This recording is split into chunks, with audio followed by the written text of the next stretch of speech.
Hey guys, how's it going? I've been making some knife videos, and today I wanted to show custom ESEE Junglas or Junglas, however you want to pronounce it, that I customized. So I actually did this knife, I don't know, probably 10 years ago or so.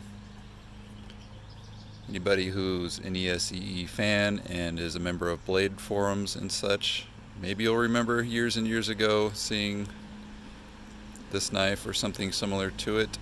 I went by Bri Fry on those forums and I started customizing these ESEE knives, and I made a tutorial back then on the forum how to do it, and it seemed pretty popular, but I never really made a video or anything. So today I just figured I'd make a video and show it off. So here goes. Nothing special really. So what I've done here, oh, I should probably point out, yeah. Back in the day I had these scales on it, so these may look more familiar to anyone who remembers back then. I had these darker scales. So I'm also, if you're interested in seeing these scales on it, I'm gonna take those off, put these on, and make another video with these. So what happened was I made these originally first, and they look kind of cool, and they don't feel too bad, but when you're really going to town chopping on something, they were, you know, they're a little bit lacking in ergonomics, right? So my idea was to get a thicker chunk of G10. I think this is like Ghost Jade G10. So I got a nice thick chunk of that where I could had more to work with, right? These were actually the original like tan scales that come on the old Junglases. They're normally tan. What I did was I shaped them and then I stained them and clear coated them. But anyway, these were the stock handles originally. So my idea was to go to this thicker stuff, and as you can see, I was trying to go for ergonomic here. So I made it thicker. I gave it kind of a more Coke bottle shape. I wanted texturing for grip, but I didn't go crazy. Like these are, you can see these are like deep grooves. And I wanted something that was, you know, wouldn't chew up your hand too much if you're swinging this around, trying to chop through some wood. And I think it worked. It is actually more comfortable, a little easier on the hand. So, real quick, kind of what I did, I stripped the coating off of the blade. You know, ESEE knives, they come with this, they're all coated with something or other. So before I strip it, I guess I should say I etch it. So I etch in their emblem here. That's, I don't know if you can see, but that's etched in there pretty deep. Sorry, my camera's a little funky. Get the camera to adjust. So I etched that in their name. After I etched that with a ferric chloride acid, I then stripped the blade, stripped the coating off. On this one I rounded the spine. So that is rounded over.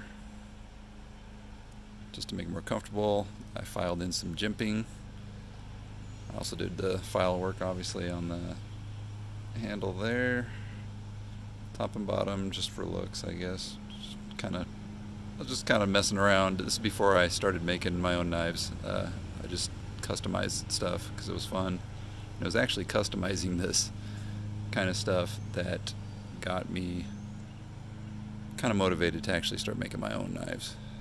So what else did I do? Oh, I ground in this little choil area so that you can choke up here and put your finger there. You know, thumb goes on the jimping there. So that way you can choke up and do a little finer work. A couple notches there in the back just for looks. Anyway, a little gun bluing for the darkened flats. And then I think I took like a Scotch-Brite pad and kind of, you know, sanded the bevels there, make them nice and smooth. Sharpened it up. It is very sharp. by the way. But yeah. So people on the forums, they liked it, and they started asking me to customize their knives, and they would send their knives to me and I would customize them, and I took the money that I made from that and I ended up buying a couple of real basic tools like a bench grinder, a couple other little things, and that's what kind of started me making my own knives.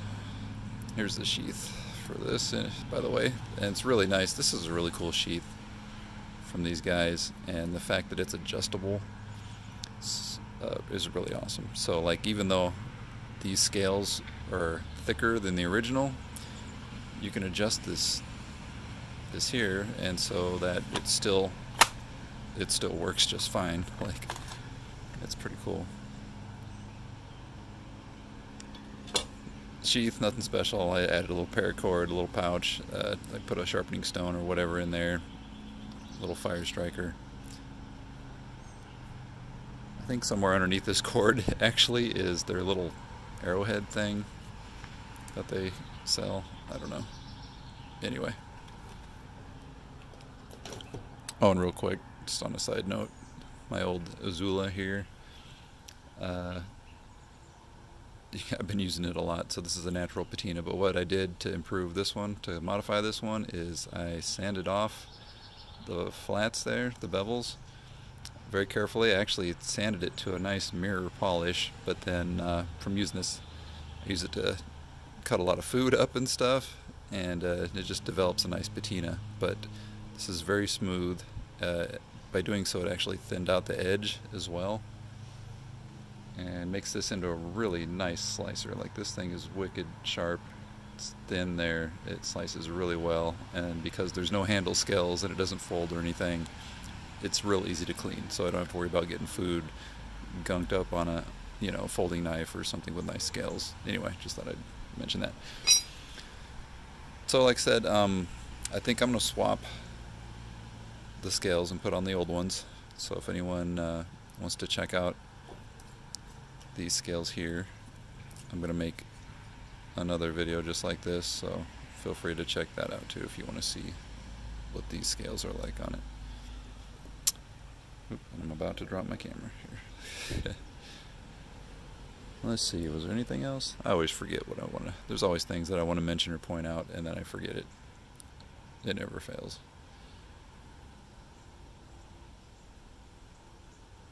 Anyway, if anyone has any questions on how I did something, or you know, how they can do something similar to their knife, feel free to ask, and I think I'm pretty good usually at answering stuff in the comment section. Anyway, take care. Talk to you later.